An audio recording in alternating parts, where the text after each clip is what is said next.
मन में कई तरह के विचार आते हैं। कभी कभी तो ना चाहते हुए भी मन में अश्लील विचार आ जाते हैं।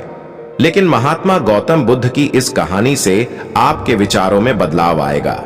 मनुष्य का मन बहुत ही चंचल होता है और इसलिए मन में कई तरह के विचार उत्पन्न होते हैं। क्षण भर में ही व्यक्ति का मन कई चीजों को सोचने लगता है।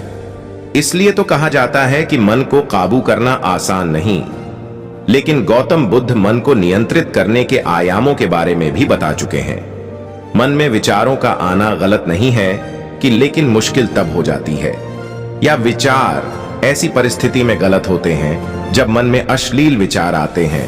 कभी कभी तो ना चाहने के बावजूद भी मन में अश्लील विचार आते हैं। अगर आपके मन में भी ऐसे विचार आते हैं तो गौतम बुद्ध की इस कहानी से आपके विचारों में जरूर बदलाव आएगा। बुद्ध अपने भिक्षुओं को उपदेश देने के साथ ही उन्हें भिक्षा के लिए भेजते थे। एक बार उन्होंने अपने भिक्षु भरत को भिक्षा लेने के लिए एक श्राविका के घर भेजा। भरत पूरे रास्ते मन में यह सोचते हुए श्राविका के पास गया कि आखिर आज भिक्षा में क्या भोजन खाने को मिलेगा, क्योंकि भरत चंद्रुवंश के राजकुमार थे और बुद्ध के सानिध्य भिक्षु के रूप में दीक्षित हुए थे।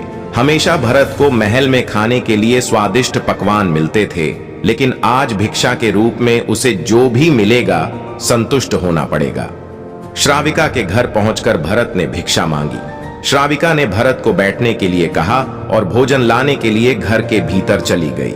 इधर भरत फिर से अपने प्रिय भोजन के बारे में सोचने लगे और जैसे ही श्राविका भोजन लेकर आई तो भरत अचंभित रह गए। भरत ने देखा कि श्राविका ने उनके लिए उनके पसंदीदा पकवान परोसे हैं और अपने प्रिय भोजन को देखकर वह खुश हो गए। भोजन ग्रहण करते हुए भी भरत सोच रहे थे कि महल में तो उन्हें भोजन के बाद विश्राम करने की आदत है, लेकिन आज उन्हें भोजन के बाद वापस तेज धूप में चलकर आश्रम जाना होगा।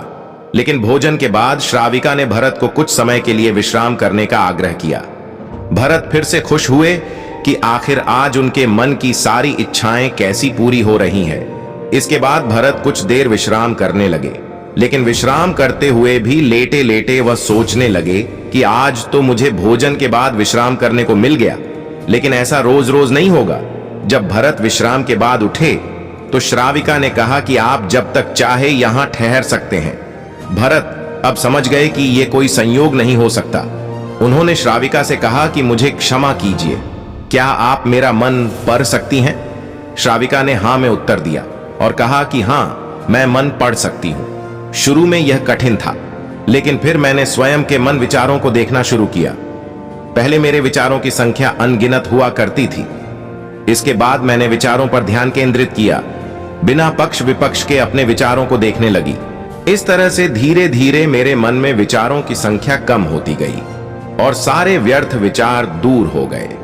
इसके बाद से ही मैं दूसरों के मन में चल रहे विचार को परख लेती हूं। हालांकि श्राविका की बात सुनकर भरत घबरा गए। इसके बाद भरत ने श्राविका से आज्ञा ली और आश्रम के लिए निकल पड़े। रास्ते में भी भरत फिर से मन में आए, विचारों का स्मरण करने लगे कि श्राविका के बारे में उसके मन में अश्लील विचार भी आए थे। श्राविका ने उसे भी जान लिया होगा, वह मेरे बारे में क्या सोचती होगी। भरत खुद को लज्जित महसूस कर रहे थे। भरत ने आश्रम पहुंचकर गौतम बुद्ध से कहा कि अब मैं कभी भिक्षा के लिए नहीं जाऊंगा। बुद्ध ने भरत को पास बुलाया और कहा कि क्या हुआ है, तुम मुझे सारी बात बताओ। भरत ने सारी बातें बुद्ध को बताई।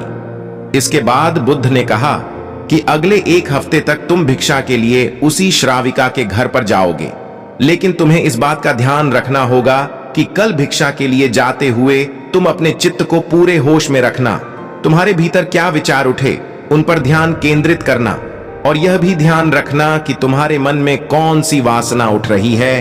तुम कल इन सभी चीजों को ध्यान में रखकर जाना और इसके बाद मुझे वापस आकर बताना। अगले दिन भरत भिक्षा के लिए गए। बुद्ध के बताए अनुसार वह पूरे रास्ते अपने होश को जागृत रखते हुए चल रहे थे। जब श्राविका का घर आया तो भरत ने भिक्षा मांगी। उसके भीतर कोई वासना नहीं थी और ना ही कोई विचार उत्पन्न हो रहे थे, क्योंकि उसने अपने मन को पूरी तरह जागृत रखा था। भरत ने भिक्षा ली और आश्रम चला गया। भरत ने बुद्ध को प्रणाम किया और कहा कि आज उसे जिस आनंद की अनुभूति हुई वह पहले कभी नहीं हुई।